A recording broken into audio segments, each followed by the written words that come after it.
So Trump got raided by the feds. What do you think of this? I think it's a very dangerous move, if I'm being honest, because I don't think there's anybody who can look at this and not see it as political. Yes. I don't understand how anyone can look at this and go, this isn't a Democrat administration trying to discredit a former president. They're using as many smears as possible. And I'm going to make this clear. I don't like Trump. I'm not a fan of Trump. I think he's very If there's ever a face that says, I am not amused. divisive. I think actually in many ways he's the last thing America needs. What we need is somebody who is going to be able to help to unify the country, take the pressure out of the country, just cool things down a bit. I don't think that Trump is that person. You know, it's not very often I can go from first to fifth in under a minute, but here we are. Now, no offense intended to Francis. Okay, a little offense. But if you think Trump is divisive, your grasp of politics is so building block basic no one should ever take you seriously. In case this isn't obvious, here's a good illustration. Remember this? There's a giant, well-funded apparatus against this man, known as the deep state, or the administrative state, whatever you want to call it. And he is the only thing standing in between you and them. Donald J. Trump is our Iron General, and if you can't understand and appreciate him for that, shut the fuck up and get the fuck out.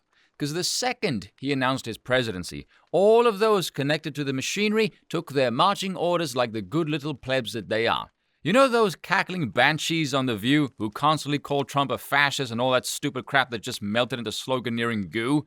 Watch this. This is Joy Behar in 2003. Who's mad? Donald Trump. Joy said the guy wears a tube. He says that it's his own hair. So I believe him because I believe Donald. He's an upstanding American. An upstanding American. Joy Behar called Donald J. Trump in 2003 an upstanding American. Don't know by what metric exactly, but there it is. And has he changed at all? Nope. Exactly the same dude. But again, soon as he ran, he became the target, and those harpies gave DeSantis the same friggin' treatment. It's not about Trump, it's who he stands with and what he stands for, and it's not the elite. Thank you, President Trump. Thank you. Keep it up. Thank you. Thank you for coming. Thank you all very much. No, thank you, sir. The best. Great job. Thank you, Mr. President. We love you. Thank you. Thank you. Thank you. Thanks for coming. Can I shake your hand, Thank you sir? so much. Thank you so much. Thank you. Thank you. Thank you, President Trump. Thank you very much. Thank you so much. Thank you, John. That's a great gesture. Thank you, First Lady. Thank you, First Lady. Thank you. We love you. Thank you. I don't want to know. I don't want to know. This guy just got up and look. Thank you so much. Thank you very much. Thank you. Just got Thank out of you the all. operating room, right? A couple hours ago. See, if Trump shakes your hand, there's no problem. Anyway, thank you all very much. Thank you for coming. Thank you, darling. Good job. Thank you. And they're asking me a lot and more about my children. And I say, since they were little, since they could barely speak, I'd say no drugs, no alcohol, no cigarettes.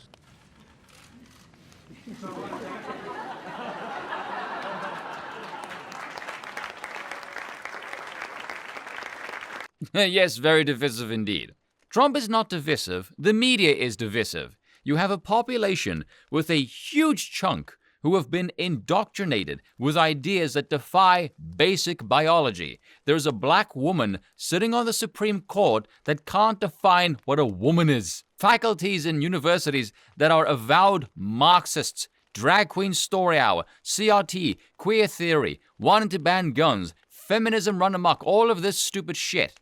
Now, bear in mind, it's not many, but the loud, stupid, boisterous few can pacify the many. And on the other side, you have the opposition, who oppose all of this with borderline religious fervor, because much of it is morally orientated in its stance, which is fair enough, because these people and their ideas are completely incompatible with the principles of human liberty, and they are that evil. It's been a slow process. This did not happen overnight. Trump's running merely blew the lid off what was boiling for decades.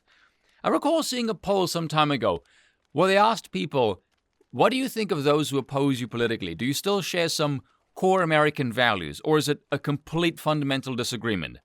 Over 80% said they have absolutely nothing in common. It is a fundamental disagreement. Under what auspice do you believe some messianic figure is going to emerge from heaven knows where to unite two sides that have nothing but disdain for each other's way of being? If you can't unite people around economic prosperity, love of land, or a shared historical tie or morality, what the hell do you think will? Oh, I know. How about a unifying fighter that will galvanize the populace against the elite? And the repeated failings of the deep state against this man proves he is still very much the right guy for the job. That is all for today. I will see you all next time.